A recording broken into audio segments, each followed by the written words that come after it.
I have a dream.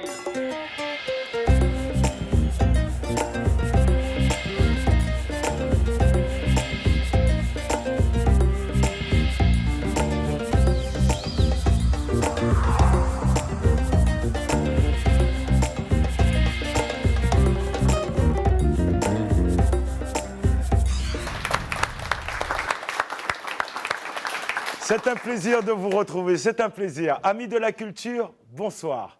Bienvenue dans l'émission qui nous permet de voyager. On voyage avec les questions du comité de rédaction, puisque nous abordons des questions concernant aussi bien les Amériques, l'Afrique et l'Inde, sans oublier les différentes cultures qui composent notre bel environnement caribéen. Les candidats voyagent aussi. Il leur suffit de remporter 3 manches d'affilée pour partir en voyage dans une île de l'archipel guadeloupéen et de remporter la grande finale qui leur permettra de partir à Gorée au Sénégal ou en Inde. Chers amis, bienvenue dans Big Game.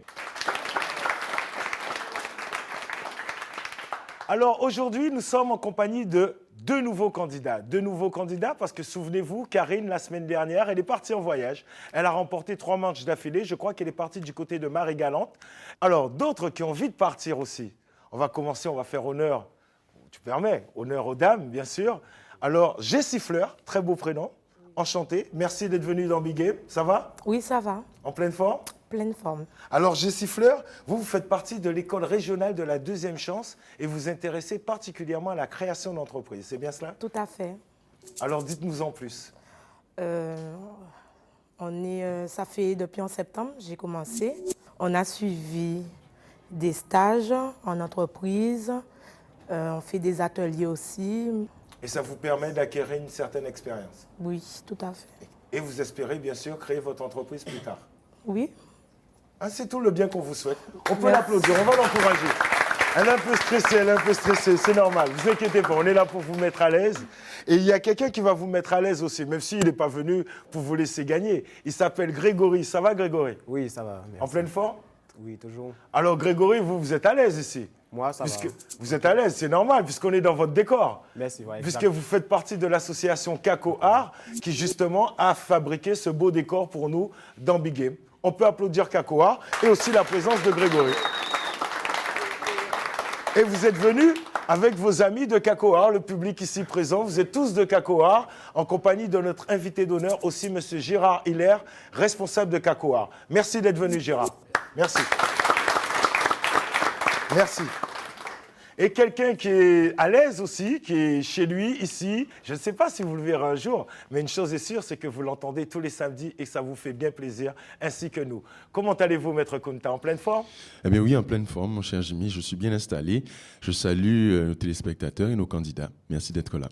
Voilà. Et ces candidats sont prêts maintenant pour s'affronter. Ça y est, c'est bon, le stress, c'est parti, Jessie, hein? Oui, Hein? je me concentre. Voilà, vous êtes concentré. Voilà, on sent déjà, on sent déjà. Ne vous laissez pas impressionner par ce sourire, hein, Grégory. Hein? Non, pas vous du savez, tout. derrière un sourire se cachent beaucoup de choses. Mais attention, ne soyez pas troublés. Allons-y. Première partie, tout de suite. Les questions valent 2 points.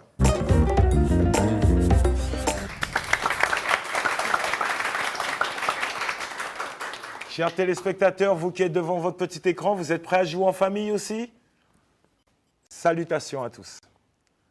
Une question culinaire pour commencer. Hein? Qu'est-ce que la loco, histoire de se mettre en appétit, comme on va dire? Réponse A, un poisson qu'on ne trouve qu'au Sénégal. Réponse B, une huile essentielle du Togo. Ou réponse C, un plat traditionnel d'Afrique centrale et de l'Ouest composé de bananes plantains frites dans l'huile de palme rouge. Qu'est-ce que la loco? Un poisson qu'on ne trouve qu'au Sénégal, une huile essentielle du Togo ou un plat traditionnel d'Afrique centrale et de l'Ouest? Réponse C, c'est bien, c'est bien. Bonne réponse. Effectivement, c'est un plat traditionnel d'Afrique centrale et de l'Ouest. C'est un plat très bon à déguster, je vous le conseille. D'ailleurs, salut à tous nos amis africains qui nous regardent, du continent et de la diaspora. Allez, après l'Afrique, direction l'Inde. Mais l'Inde avec les Indiens de Guadeloupe. Où se trouve le cimetière des Indiens en Guadeloupe? Alors, réponse A, au Moule, dans la ville du Moule. Réponse B, dans la ville de Capesterre. Ou réponse C, dans la ville de Saint-François. 10 secondes. Prenez votre temps. tranquillement. Où se trouve le cimetière des Indiens en Guadeloupe? Allons-y. Les deux, vous me dites réponse B, à Capesterre. Ah, une forte communauté indienne à Capesterre. Il y a beaucoup d'Indiens à Capesterre. On les salue, tous ces Indiens de Capesterre. Mais on salue aussi tous ces Indiens qui sont à Saint-François, puisque c'est à Saint-François que se trouve le cimetière. Mais non, maintenant vous le savez. Big Game, ça sert à ça. Hein. Ça sert à ça. On peut encourager nos candidats, on peut les encourager. Justement, tous en saluant nos amis, l'association des Amis de l'Inde, ainsi que tous les Indiens aussi qui ne font pas partie de cette association, mais qui sont en Guadeloupe et ailleurs. Je vais vous donner une deuxième question, toujours sur les Indiens. Ce fameux cimetière indien, justement. Le cimetière dit cimetière indien. Il accueille des dépouilles mortelles uniquement des Guadeloupéens d'origine indienne. Vrai ou faux? Le cimetière dit cimetière indien accueille des dépouilles mortelles uniquement des Guadeloupéens d'origine indienne. Vrai ou faux?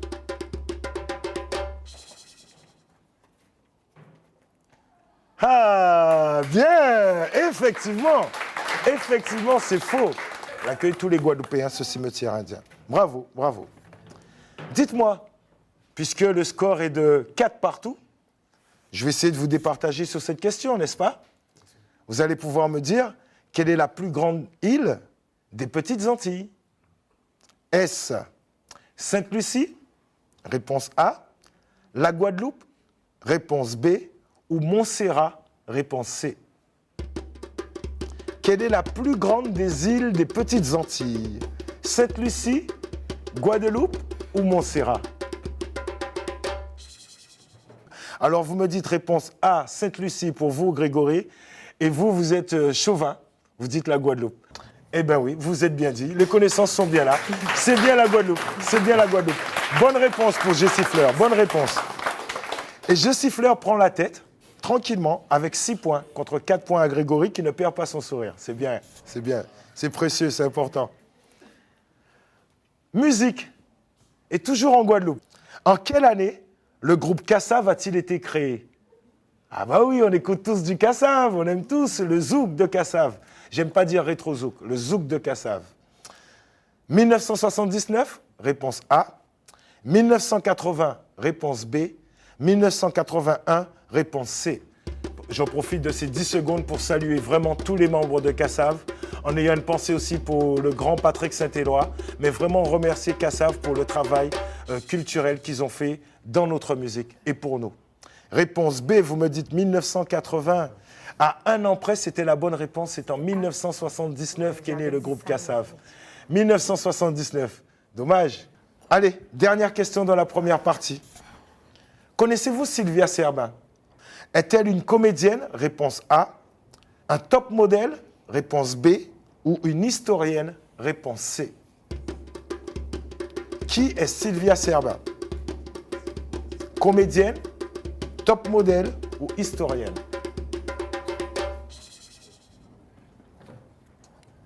Jessie Fleur, vous ne la connaissiez pas, mais effectivement, maintenant, vous allez devoir la connaître en tant qu'historienne, car vous avez bien raison. Très bonne réponse, très bonne réponse. Et c'est quelqu'un dont va nous parler Maître Kunta tout de suite. Avec son premier livre, Reine d'Afrique et héroïne de la diaspora noire, en effet, cette historienne et journaliste a réussi un grand pari, rendre à la femme noire ce que la civilisation universelle lui doit. Mais depuis 2001, elle relève d'autres défis en tant que conseillère municipale dans la ville de Fontenay-le-Fleury, près de Versailles. Voilà. Allez, on se quitte sur ce score de 8 points à 4 pour Jessie Fleur. On se quitte pour la première partie, mais on se retrouve tout de suite pour la deuxième partie.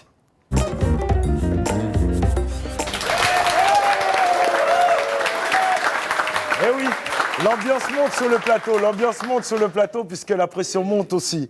Deuxième partie, les questions valent 3 points. Nous allons passer à la question vidéo, une question Be World Connection. La semaine dernière, nous avons reçu l'écrivain Gisèle Pineau que nous avions déjà reçu dans Be World Connection, mais c'était vraiment un honneur pour nous de la recevoir dans Big Game. Il va falloir que vous deviniez ce qu'elle nous dit, c'est-à-dire qu'on a coupé la phrase et il faut deviner la fin de sa phrase. Vous connaissez, vous regardez Big Game tous les samedis, donc vous connaissez le principe. Soyez attentifs, écoutez. J'ai peur d'aligner les banalités en disant que je suis tombée sous le charme de Marie-Galante, que j'ai eu un coup de cœur pour Marie-Galante. C'est quelque chose qui ne s'explique pas. Marie-Galante, ce n'est pas simplement des paysages, même si ces paysages sont habités, même si ces paysages sont investis. Vous avez bien entendu? Je répète la fin de la phrase pour vous. Vous avez vu tout son amour de Marie-Galante. Vous pensez bien à ce qu'il y a à Marie-Galante, c'est important. Même si ces paysages sont habités, sont investis par, proposition A, par des souvenirs tragiques, proposition B, par des vestiges de l'histoire, proposition C, par les fantômes du passé. 10 secondes. Même si ces paysages sont habités, sont investis par des souvenirs tragiques, sont habités, sont investis par des vestiges de l'histoire, ou sont habités, sont investis par les fantômes du passé. C'est maintenant que ça se passe. Brandissez votre réponse, chers amis. B et C, gardez bien vos réponses. Réponse tout de suite. Marie-Galante, ce n'est pas simplement des paysages, même si ces paysages sont habités, même si ces paysages sont investis par des vestiges de l'histoire. Marie-Galante, c'est des gens aussi, c'est toute une humanité, c'est une île où le créole s'exprime différemment, où les gens des Antilles s'expriment différemment. Pour moi, ce n'est pas simplement un prolongement de la Guadeloupe, c'est une île à part entière.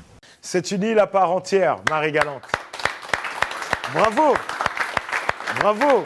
Bravo, Jessie Fleur, puisque vous avez deviné les propos de Madame Pinault. C'était pas évident non plus, hein, Grégory, hein? C'était pas facile, hein? Ah non, pas facile du tout. Hein, dites-le à vos amis qui sont en train de vous chambrer, parce que je sais que vous avez des amis dans la salle et qui vous mettent la pression un petit peu. Dites-leur que c'était pas facile. Ah, mais ils le savent, ça va être facile, hein, messieurs. Voilà.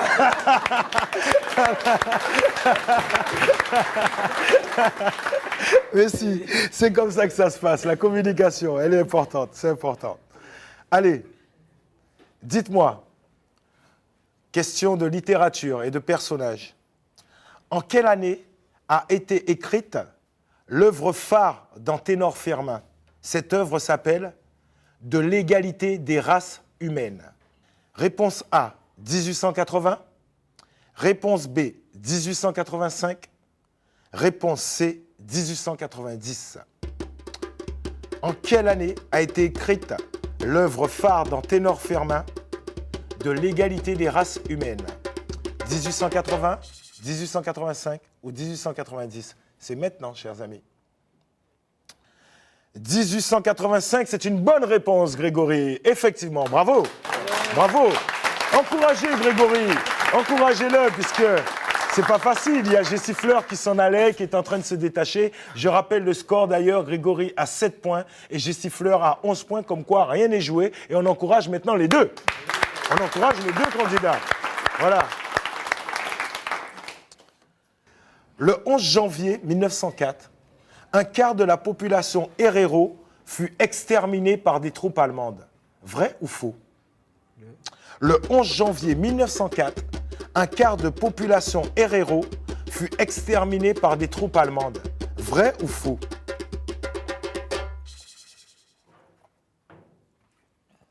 Très bonne réponse, c'est vrai. Effectivement, malheureusement, c'est vrai. Et Maître Kunta, justement, il veut absolument intervenir là-dessus car c'est un événement assez dramatique, n'est-ce pas, Maître? Tout à fait. Les Hereros sont un peuple africain constitué actuellement d'environ 320 000 personnes. Ils vivent pour la plupart en Namibie. En 1904, les Hereros sont vraiment brutalisés. Ils se sont soulevés contre la colonisation allemande de leur territoire et ils ont été victimes d'une répression brutale. Résultat, entre 1904 et 1911, la population Herero est passée de 80 000 à 15 000 individus. Vous voyez? Tragique.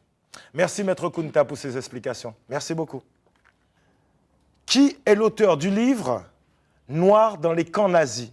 Réponse A, Édouard Glissant. Réponse B, Patrick Chamoiseau. Réponse C, Serge Billet. Qui est l'auteur du livre Noir dans les camps nazis? Édouard Glissant, Patrick Chamoiseau ou Serge Billet? Je vais poser la question au public. Avant que vous répondiez, montrez-moi vos réponses, mais je vais poser la question au public aussi, pour savoir qui a la bonne réponse. Selon vous, dans le public, Gérard Hiller, par exemple. Je dis le C. C'est Serge Billet? Sûr de vous? Sûr. Effectivement, bonne réponse de Gérard Hiller et des candidats. C'est Serge Billet. Serge Billet qui est un ami que nous avons reçu dans BioWorld Connection. Dites-moi, ça nous fait 17-13 cette histoire. 17 pour Jessie Fleur et 13 points pour Grégory. Avant de continuer, je voudrais qu'on passe le micro à un jeune qui s'appelle Armel. Est-ce que Armel, vous faites partie de l'association Kako Art et vous avez une fonction bien précise dans cette association. Parlez-nous-en, s'il vous plaît. Je me présente, je m'appelle Drake Armel, j'habite à Bimao et je travaille à Kako Art. Je pense que c'est mon chemin d'aller vers l'art et puis je vais continuer. Alors, quelle est ta fonction au sein de Kako Art? Il y a des artistes peintres, tu fais partie aussi de ces artistes peintres? Oui, je fais partie aussi. D'accord. Et donc, tu as participé aussi à la réalisation de ce décor? Oui, oui, oui. Eh bien, on peut l'applaudir. Merci. Merci, Armel. Dites-moi, Eduardo Mondlane a été le précurseur de la lutte pour l'indépendance d'un pays d'Afrique.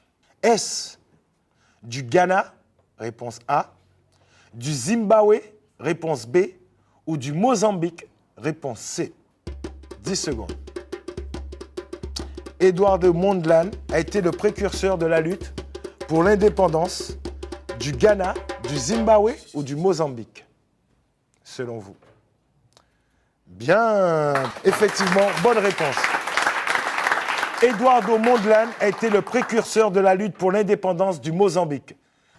Alors vous allez pouvoir me dire, le roi Gezo, c'était un roi du Dahomey, réponse A, d'Angola, réponse B, ou du Soudan, réponse C. Le roi Gezo était un roi du Dahomey, de l'Angola ou bien du Soudan, selon vous?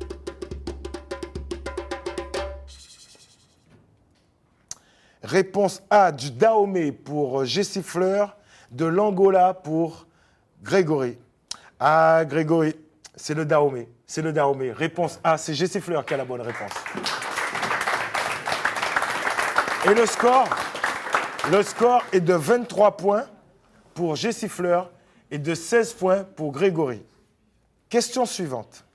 Dites-moi, quelles sont les 3 couleurs du drapeau indien? Réponse A, vert, blanc et violet. Réponse B, safran, blanc et vert. Rouge, safran et vert. Réponse C. Maintenant, vous avez 10 secondes. Vert, blanc et violet. Safran, blanc et vert. Ou rouge, safran et vert.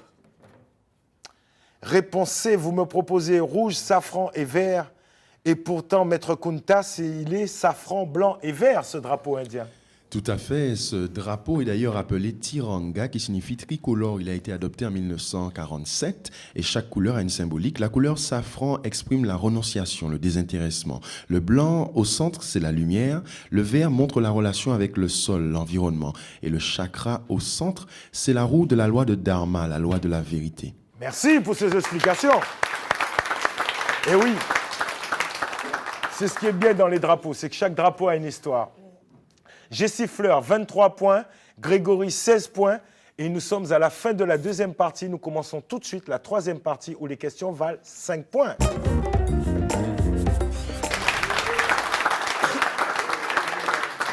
Rien n'est joué, Grégory. Vous êtes en retard, mais rien n'est joué. Pour vous aussi, Jessie Fleur, ne criez pas victoire trop tôt. D'accord? Jamais. Ok. Ah, motivé. Jamais. Dites-moi d'ailleurs, parlez-nous un petit peu de ce que vous faites dans la vie. Je fais de la musique. Vous faites de la musique? Ah, bien. Et vous jouez de quel instrument? Je chante. Waouh! On l'a fait chanter? Ouais, pourquoi pas. On l'a fait chanter? Ah bah oui. Ah bah oui. Ah bah oui. Allez, c'est parti pour 20 secondes. Fort gourmet pour vous-même, ou peut ça fucking survivre la villa. Il pas cool la villa. Il pas rose la villa. Il pas douce Pour goumer pour vous-même, ou peut ça fucking survivre la villa. Li pas cool, la villa. Li pas rose. Ah, en tout cas, Jessie Fleur, il est super cool et il est en rose. C'est ça qui vient. Grégory, vous ne chantez pas, mais par contre, vous êtes un artiste peintre. Parlez-nous de votre fonction au sein de Kakoa. Ben, moi, je suis artiste peintre au sein de Kakoa. Ça va faire 2 ans. Et puis, je suis aussi porte-parole de l'équipe. Et en dehors de ça, je pratique du football au sein du Sporting Club de Calvaire. Et puis, c'est ça mes activités. Bravo à tous les deux. Bravo à tous les deux. Dites-moi, qui était Kafur? Était-ce un esclave qui devint roi? Réponse A. Un esclave qui devint bouffon du roi? Réponse B. Ou un esclave qui se suicida devant le roi, au point d'avoir traumatisé le roi? Qui était Kafur? Un esclave qui devint roi, un esclave qui devint bouffon du roi ou un esclave qui se suicida devant le roi? 5 points sont en jeu. Allons-y. Réponse A pour Jessie Fleur. Réponse C, un esclave qui se suicida devant le roi. Et non, c'est un esclave qui devint roi. Bonne réponse pour Jessie Fleur. Bonne réponse pour Jessie Fleur. Bonne réponse. Maître Kunta, Kafur, c'est quelqu'un qui a une histoire fort originale et qui n'est pas connu de tous, n'est-ce pas? Absolument, très original. Kafur était un eunuque originaire de Nubie. Il est devenu gouverneur d'Égypte en l'an 966. Effectivement, il a été esclave. C'est un esclave comme lettré et très talentueux. Lorsque son maître est mort, étant donné que ses enfants ne pouvaient pas récupérer le pouvoir, eh bien lui, il a décidé d'assumer seul le pouvoir en devenant gouverneur d'Égypte. Bravo. Bravo, Maître Kunta, et bravo aussi à Kafur. Dites-moi, quel poste politique Anténor Firmin a-t-il occupé dans son pays, donc en Haïti? Était-il Premier ministre d'Haïti, ministre des Finances d'Haïti ou ministre de la Culture d'Haïti? Un indice, ça se passait en 1891. Ça peut vous aider. Réponse C, vous me dites ministre de la Culture parce que vous êtes dit Big Game, c'est une émission culturelle, donc on va mettre en avant la culture. C'est ça? Certainement. Certainement. Eh bien oui, c'est une émission culturelle où on met en avant aussi les finances parce que Big Game a besoin de finances pour avancer.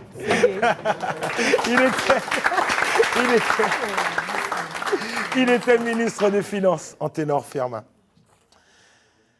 Monsieur Sarkis Abi Nasser est l'un des premiers immigrants syriens en Guadeloupe. En quelle année est-il arrivé? Est-ce en 1860, réponse A, en 1900, réponse B, ou en 1940, réponse C? On salue tous les Syriens, tous les Libanais qui sont en Guadeloupe, à la Martinique, un petit peu partout dans la Caraïbe et dans ce monde. Et bien sûr, un grand salut à notre ami caméraman Khalil Sarkis. Réponse A pour Grégory, 1860. Réponse C pour Jessie Fleur, 1940. Est-ce que dans le public, quelqu'un a la bonne réponse? Moi, je pense plutôt à 1900, parce que bon, l'histoire de la Guadeloupe un petit peu dans ces eaux-là, donc on peut penser qu'il est arrivé dans les 1900 à peu près. Il a bien pensé. Il a bien pensé, bravo. 1900, bravo. Bien joué. Bien joué. Voilà, c'est ce qu'on aime dans cette émission. Tout le monde participe. Vous aussi, devant votre téléviseur, vous participez. Le public aussi participe. C'est génial. Si je vous dis que le cahier d'un retour au pays natal parut pour la première fois dans la revue Négro Spirituel, réponse A, dans la revue Volontaire, réponse B, ou dans la revue France Antilles, réponse C. Cahier d'un retour au pays natal paru pour la première fois dans la revue Negro Spirituals, dans la revue Volontaire ou alors dans la revue France Antilles. Bonne réponse de Jessie Fleur. Dommage Grégory. Dommage Grégory, mais rien n'est perdu, il vous reste encore 3 questions. Donnez-moi la date exacte du coup d'État mené contre Kwame Nkrumah. Était-ce le 21 février 1965, le 24 février 1965 ou le 4 avril 1968?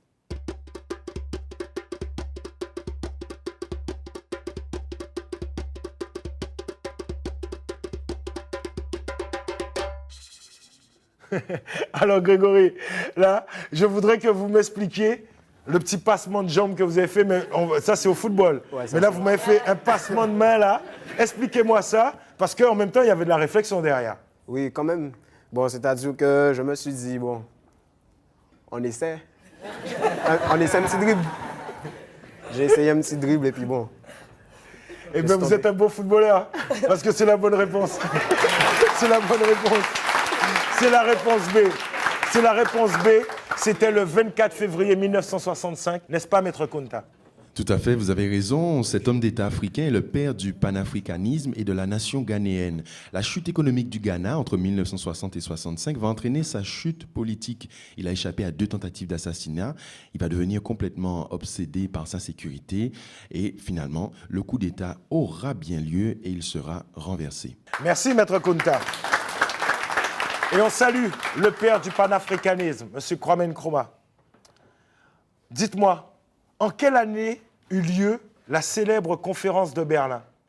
C'est une conférence où les grandes nations occidentales ont décidé de se partager l'Afrique. Est-ce en 1885, réponse A, en 1900, réponse B, ou en 1905, réponse C?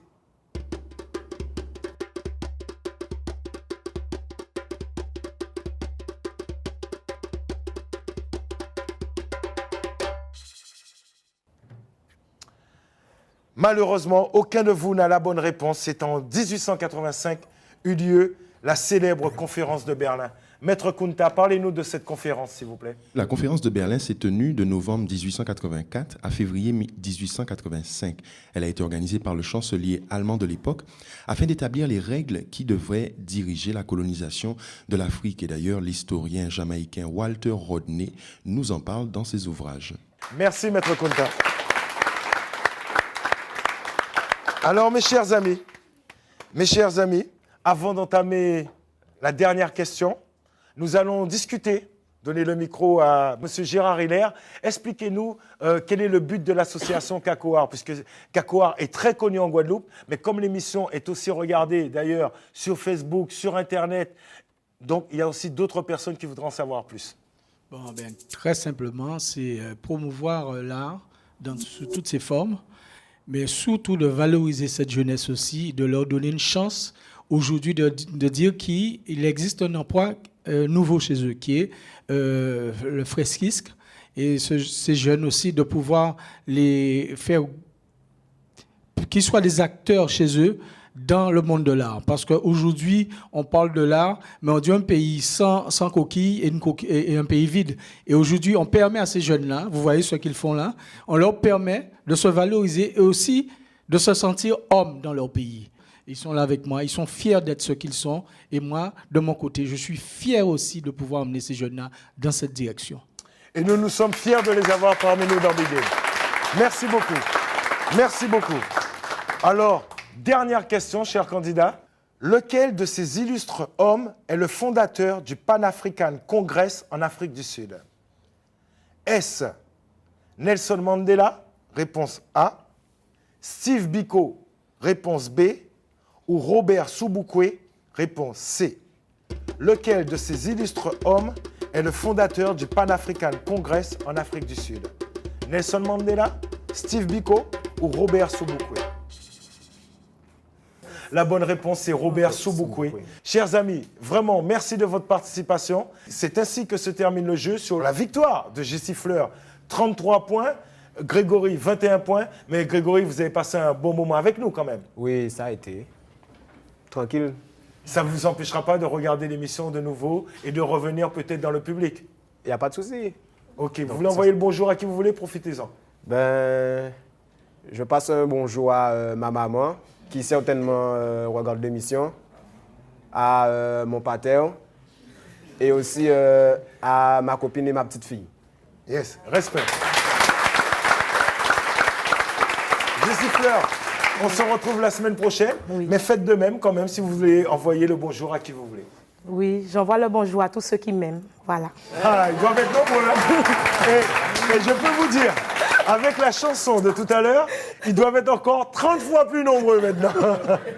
Allez, on se salue, on se donne rendez-vous la semaine prochaine. À bientôt. Bye bye.